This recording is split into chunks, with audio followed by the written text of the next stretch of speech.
12 litres of water.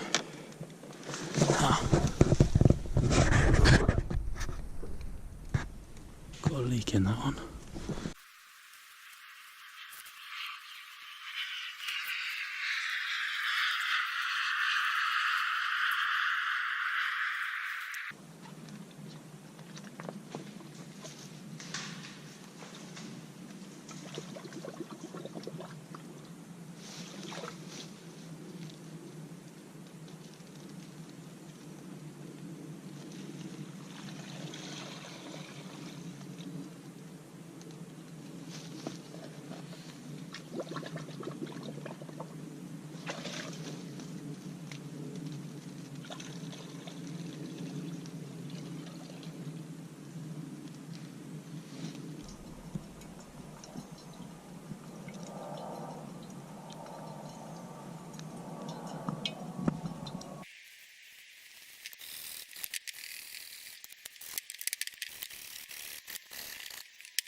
I've had to lower my shelter down because I was going to get a breeze coming down the hill, and it's quite low now. I've also backed it with a foil reflective blanket.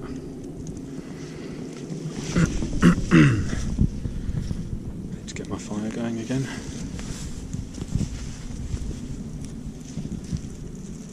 And then at night time I'm going to release that top string and tie it down to make an A-frame. It's very, very, very hot in here now. Got some hot dogs and fried onions. And this fire is just roasting.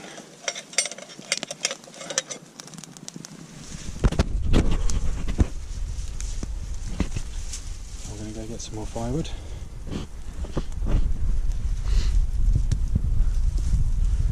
I reckon, what time's it? 5:45. Yeah. Gonna need a lot more firewood at this rate. I'm tired now. 6:15. And I'm just trying to find some nice straight, clean round bits that I can split down into kindling for the morning.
It's 10 o'clock now. I'm thinking of going to bed. It's about 4 degrees. I've let the fire simmer down a bit because it was too hot. And I can definitely feel the temperature cooling off again now.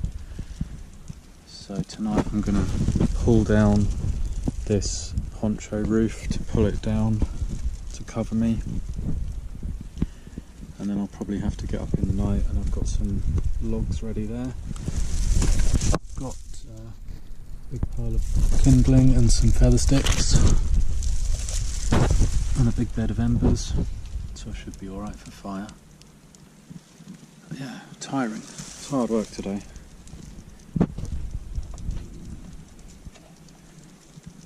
It's just a lot more sawing than I thought they would be without an axe.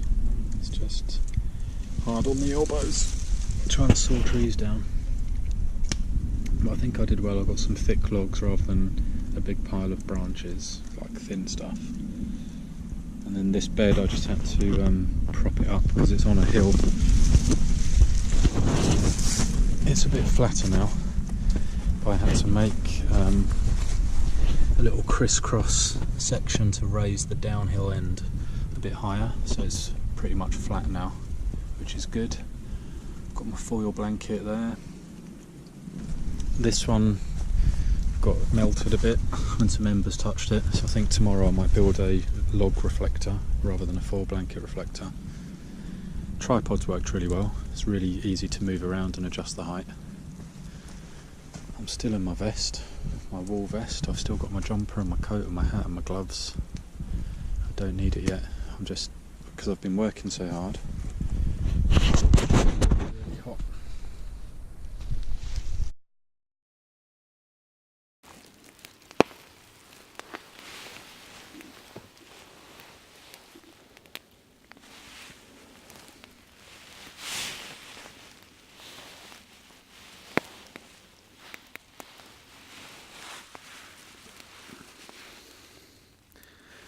7:30 and I had quite a hard night. I woke up cold every 2 hours. Had to get up and put more wood on the fire. But I did have enough firewood. I just had to keep getting up and putting it on, and also this bed is still sloping, so I had trouble sleeping on it because all the bedding and all the logs were just rolling off or sliding slightly every time I shifted my weight, so I had to get up and put the cross beams back into place 2 or 3 times.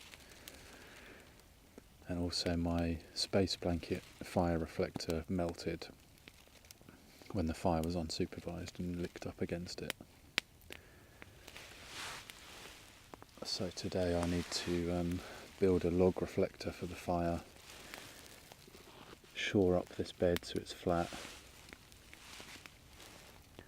get a load more firewood, probably saw down 3 or 4 dead trees, and then probably build a windbreak just at the head end to stop. There's like a little gentle breeze on my neck last night, so plenty more work to do today.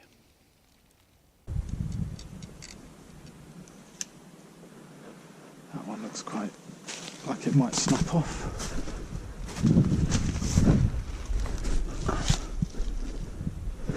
Right. Let's try and take this one first.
So that's the new design I'm going to try tonight.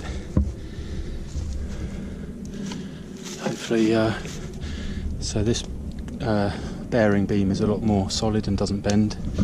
I've wedged both the end blocks up so they're more level, and I've dropped all these rods into the centre.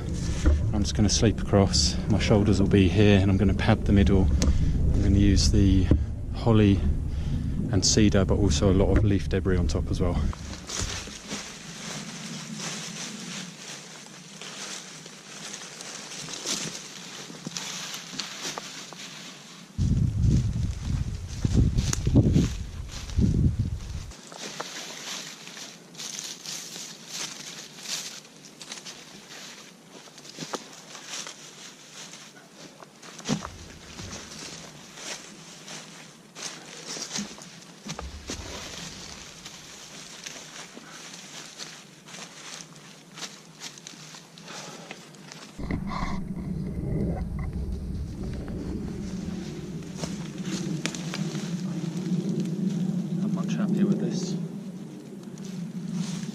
So I've tightened out the poncho along the ridgeline. I've got a log reflector now, which is much more sturdy.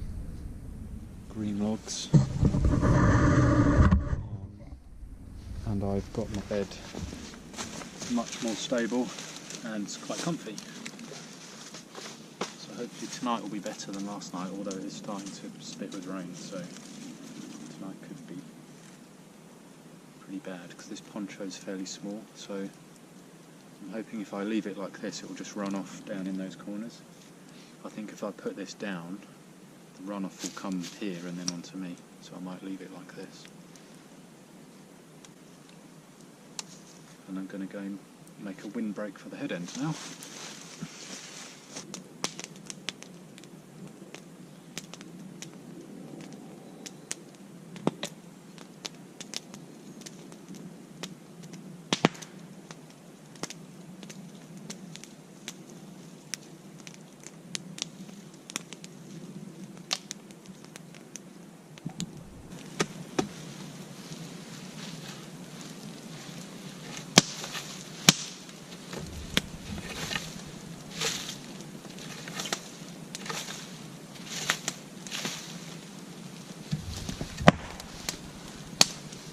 It's midnight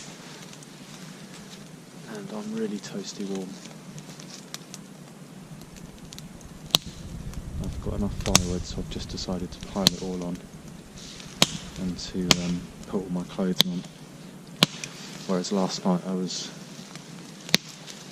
resisting putting on my hat and my coat because I thought if I do get any colder I've got nowhere else to go. Tonight I just thought let's just bung all the clothes on and yeah, nice and toasty.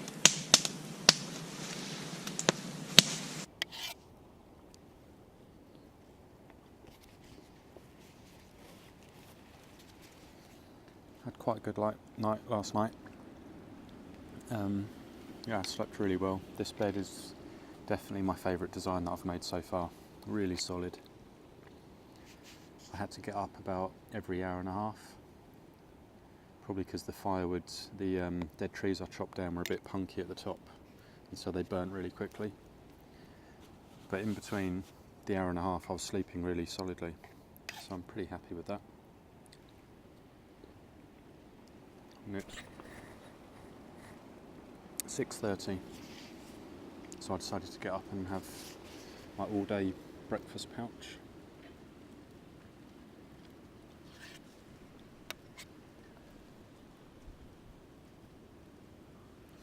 I think the only thing I'd do to improve this is put windbreaks head and tail, because the wind was eddying in the night. It was coming from the left and then from the right.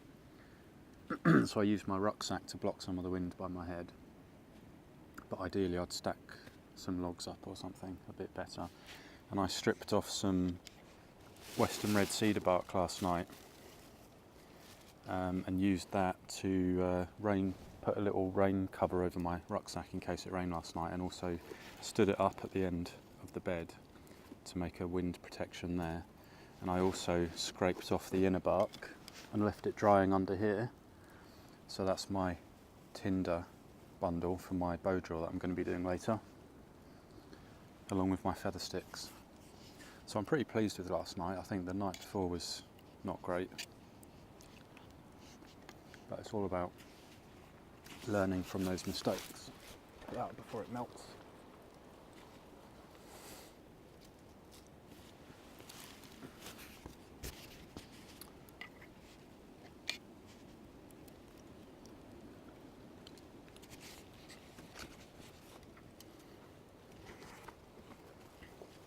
So when I get back, I'm going to do an unpacking of all the kit I used, and then just sort it into two groups: the stuff that I really needed and was really glad I had, and then the stuff that I probably didn't need, wasn't essential, although it was a minimalist trip anyway, so I didn't have that much stuff to begin with.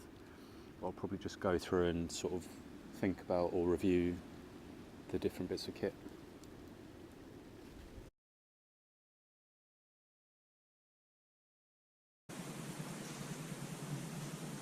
So this is all the gear I took with me on the survival camping trip that I just did.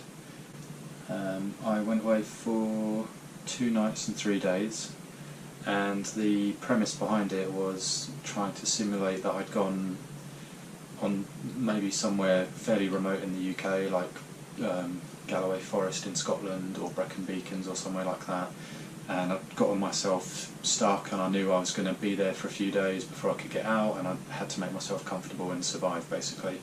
So it was no sleeping bags, no tents, but stuff that a well-prepared person would have, like fire lighting equipment, a torch, a knife, and a pruning saw and a poncho. So I'm just going to go through and do a very quick rundown of what I took and what was essential and what I could have basically done without. So stuff I could have done without, so I had a great big hat, but it really wasn't cold enough. It was between 4 and 7 degrees, so it wasn't too bad for that. I had a sit mat, which was handy to kind of stand on it and keep my feet warm and kneel on it when I was chopping wood, but it's not essential. I could have done without it.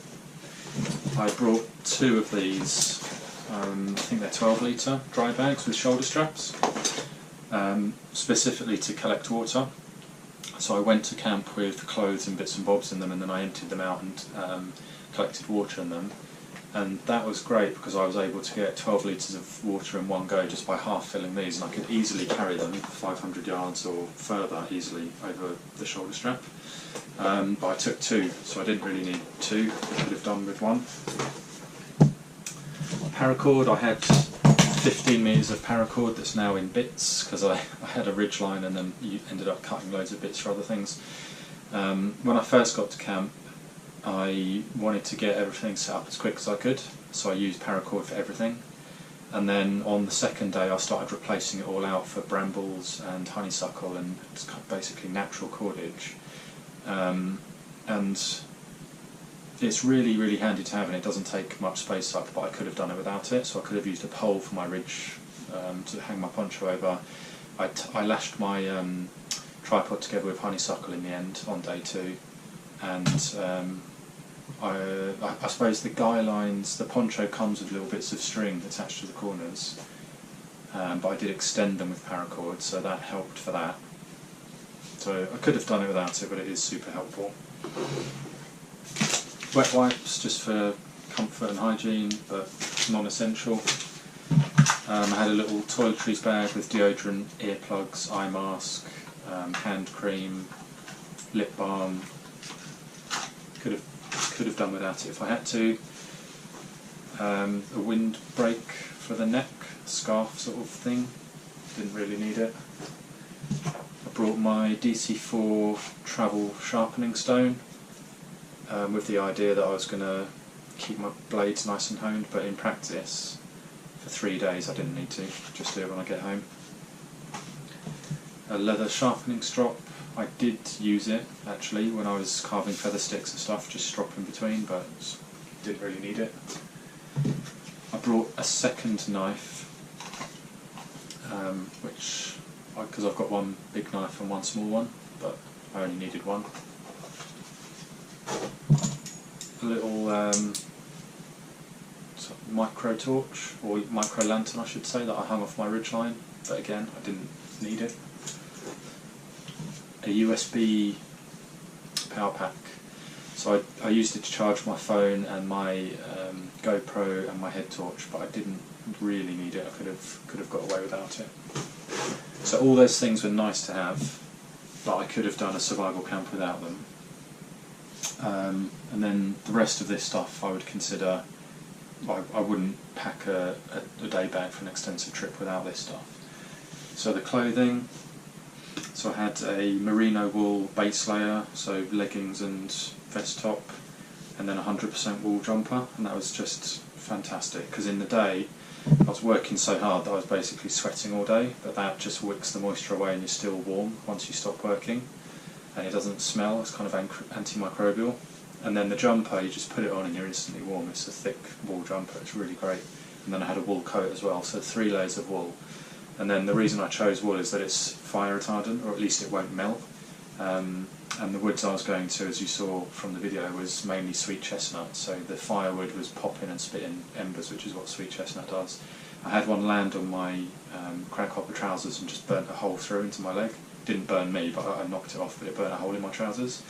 Whereas if it landed on here, it probably wouldn't do any damage unless it sat there, in which case it would burn a hole, but it wouldn't melt and it wouldn't kind of injure you anymore. So that was great.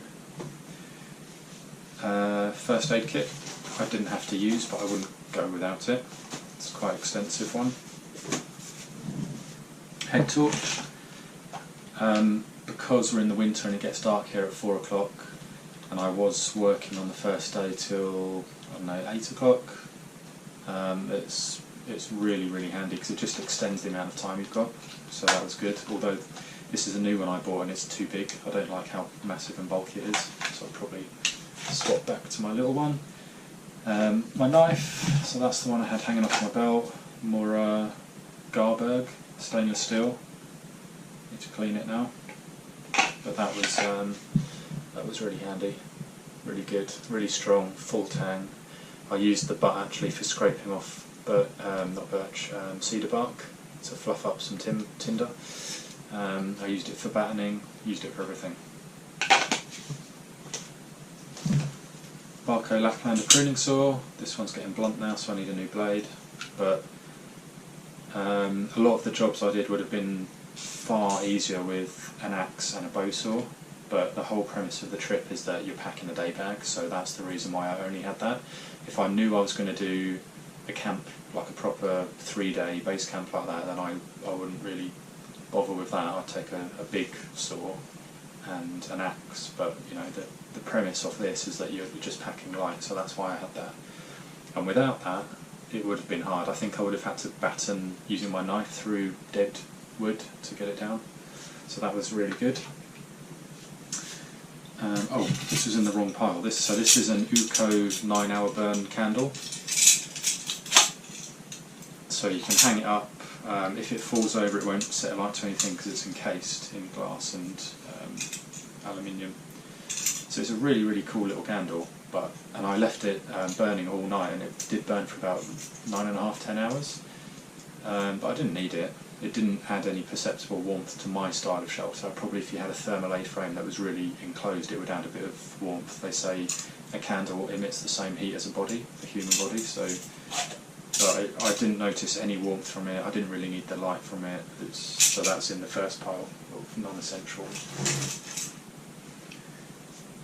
Space blankets, I had 2 of these. They're so small, just why not take one? And so I had that behind my poncho, and it was reflecting. I could feel the heat reflecting down on me from the fire. If I didn't have that, I could have achieved the same effect, but I would have had to have either a foot of leaf mulch or some poles to create like a thermal mass from the wood, and that would have taken me probably 3 hours to build a lean-to with like solid wooden poles and then a foot of leaf mulch debris.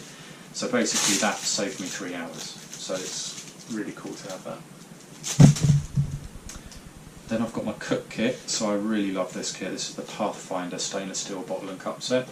So it's a nesting, really big mug, 750ml mug, litre bottle with a wide mouth. So when I was filtering my water, you don't have to get super precise. You can just drip it and it will fall in there.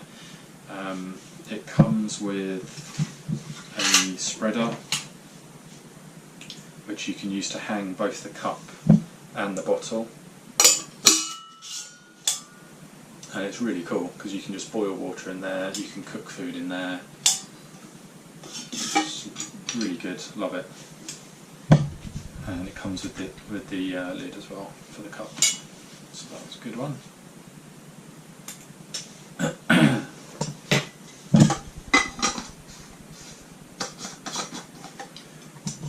And then I brought a titanium spork. I could have carved a spoon, but of course again that's going to take me an hour and a half, so that's just saving me time, just making things easy for me. I brought an emergency stove, so it's just that's all it is. And I just think if you had problems lighting the fire, so if it's taking you a long time to split a load of kindling down because it was raining, then this at least gives you a way to heat up your lunch, which is what I did, because I had my lunch at 1 o'clock and I didn't want to light my fire till 3:30, 4. I saved all the firewood I would have burnt and all the time I would have spent splitting kindling by just lighting that and resting my cup on it and heating my soup up, so that was good. That's the bag I threw that in. I had 2 pairs of spare socks, so one I changed into every night, so I always was wearing dry socks at night, and the other in the day I was sweating so much so my socks were damp, so I'd wear the damp ones in the day, dry ones at night, and I had a 3rd pair in my bag that I never wore, but I think they're essential really for keeping you comfortable. Rainproof trousers. It didn't rain, but if it did I would have been very glad to have these. Brown bag filter. So for the trip I was on, I was collecting water from the landscape, and there were muddy puddles and things and streams that I used on the 2nd day, but on the 1st day I just went up to the spring itself, which is a natural spring, but it's been built up into a sort of concrete reservoir, and there's a little pipe coming out of it, but it's not kind of man-produced water supply. It is a natural spring. And then this bag was essential really to filter out all the debris and particles that were in the puddle and stream water, although the spring was crystal clear, so I didn't need it for that. But I just wanted to practice getting into the routine and seeing how much hard work it is, that you can't drink any water until it's filtered and boiled, which is, I don't know, 2 hours per every litre bottle, so probably an hour to drip it through that at least and filter it, and then up to an hour to kind of boil it, depending if I had my fire just down low and I just hung it over there and just left it going.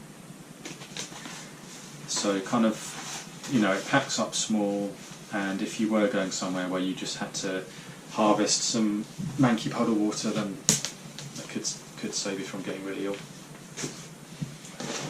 Poncho. So you can wear that, obviously, or you can string up like I did, so it's multi-purpose. Canvas means it was spark resistant as well, so it won't melt a hole in it. Fairly bulky, fairly heavy and bulky, but it just means you've got an instant shelter. You don't have to muck about. Again, it's a time saver. So I could have built a shelter like a lean-to, like I was saying earlier, without this, but it would have taken me another 3 hours, whereas I just popped that up. I think I wasted a lot of time on the first morning because I was just mucking around with different setups for this, and I started off setting it up like a tarp, so I was trying to set it up high like a rain shelter and then put poles up and just string it out to have a space to sit under, and then I just realised I was in completely the wrong mindset. So for a survival situation you just need to be enclosed, you need to exclude all the draft and cold convection, trap your body heat, and you just need the smallest possible space you can just crawl under. Plus this is really small anyway, it's not big enough to have a rain shelter all stretched out. So I probably wasted a couple of hours just mucking around, having this high and then low and then stringing it out and then closing it down. So, but you know, that's what I learned for next time, is I'd go straight into the low down configuration with it. That's the dry bag I used, so I did have 2 other dry bags as well, one for my fire lighting kit and one for my clothing. So that was absolutely brilliant, because if it was pissing it down with rain then I would have kept all my kit dry, plus you can carry water in it. And then all this is for fire. So I hardly used any of it, but I wouldn't go without it. So I had a jet lighter that broke, so I just used the normal side of it. But that's why I had redundancy, really, because that wasn't working too well. I brought 2 of these. I don't know what they're called. They're basically a canister full of lighter fluid and then a fire steel. But again, they didn't work too reliably for me. So that will burn for a long time. That's what happened to me before. So the lighter fluid ran down the stem and onto my fingers, and as I was looking at that, I wasn't paying attention to my other hand. I spilt that, and that lighter fluid poured out of the canister on my other hand, and then as I went to do something, I'd set my hand on fire.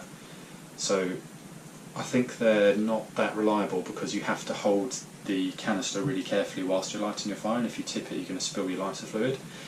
And then the other thing that happened is the little cotton wick burned almost completely off, and that's the wick that absorbs the lighter fluid and then catches fire. And because that's burned almost completely off, it was really hard to light. So the fact that I brought 2 of these and a lighter, and these 2 got knackered really quickly, and that wasn't working properly, so that's really good to have that redundancy. Just if you just brought 1 lighter, you're just asking for trouble if it breaks. Stormproof matches, 2 fire steels. I had 1 in my bag, 1 on my belt, and obviously these work in wet weather, they're not going to break, so they're super reliable. The tinder, I had some natural materials, so I had some birch bark, I had some rubber inner tubing just if it was really wet and rainy, crample fungus. I think that was all I had in there, mainly birch bark. So I used the birch bark to stuff in between the logs to get the fire lit initially. And then in here I had hexamine tabs, loads of cotton wool balls, Vaseline to smear all over the cotton wool, and is that it? Yeah, and wax paper. And the only thing I used from that was the wax paper. So this is egg cartons that I've sprinkled with paraffin wax pellets and then put in an oven to warm up so it melts in. So that's really good. So if you just tear that, just rough that up a bit and then light that edge, that will burn for quite a while, long enough to get some kindling going. So that's what I used to start my fire. And then once the fire was lit, I really didn't need to use fire lighting materials after that because I kept the bed of embers going. And I carved a load of feather sticks. I didn't need to use them at all. It was just great to have them there in case I woke up, let's say in the early hours of the morning, freezing cold, raining, fire's gone out.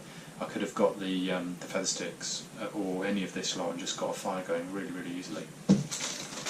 So that was good. So definitely some lessons learned, mainly around setting the poncho up right. And the bed, yeah, the bed on the first night, I was really pleased with it just looking at it, but I didn't lie on it to test it for long enough. I only laid on it for a few seconds, and then in the night it was just horribly uncomfortable. I was just sliding on that slope. So on day 2, when I flattened it off and I dropped all the rods into the middle, that was super. That was just really good. I should have done that from the start. Yeah, it's a good trip. Really enjoyed it. Really mindful, just focusing on what I had to do. I just spent all day thinking, what do I need to do next? I'm filtering water, boiling water, sawing trees down, you know, just thinking about what I'm doing in that present moment rather than worrying about tomorrow or yesterday. So it was really good, really enjoyed it. So hope that was useful to you. I'll see you next time.